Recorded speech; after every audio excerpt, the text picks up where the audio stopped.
அனைவருக்கும் இனிய காலை வணக்கம். நான் உங்கள் சாத்தூர் கலைச்செல்வன். இன்னைக்கு என்ன டாபிக்கை பத்தி பேச போறோம்னா, எல்லினோ சூப்பர் எல்லினோ உருவாக போகுதுன்னு சொல்றாங்க. அதாவது இந்த சூப்பர் எல்லினோ வந்து June, July, August, September, October இது தாக்கம் அதிகமா இருக்குன்னு சொல்றாங்க.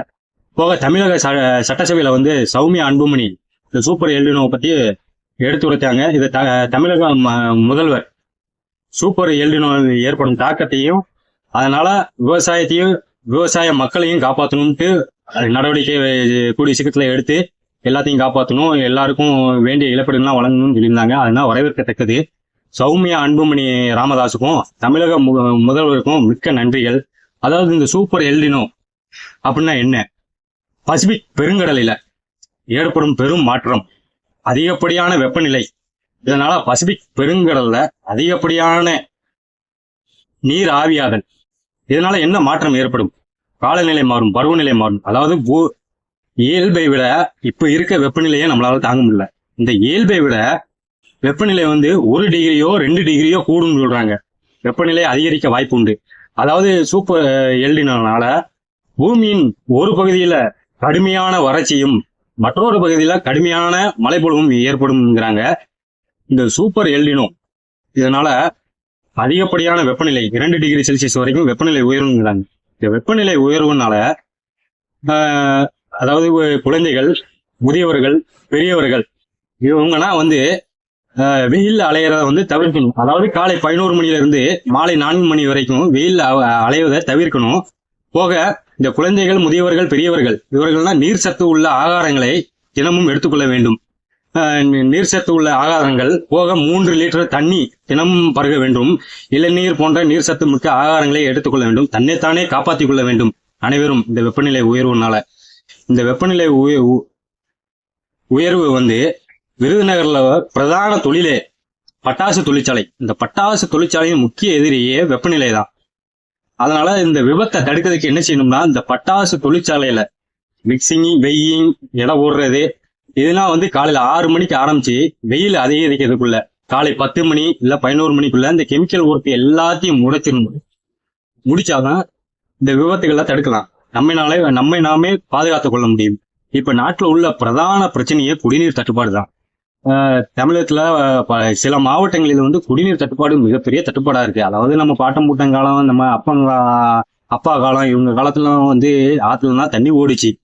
அது நம்ம குடிநீருக்கும் பயன்படுத்தணும், வீட்டு உபயோகத்துக்கும் பயன்படுத்தணும், சமையலுக்கும் பயன்படுத்தணும்.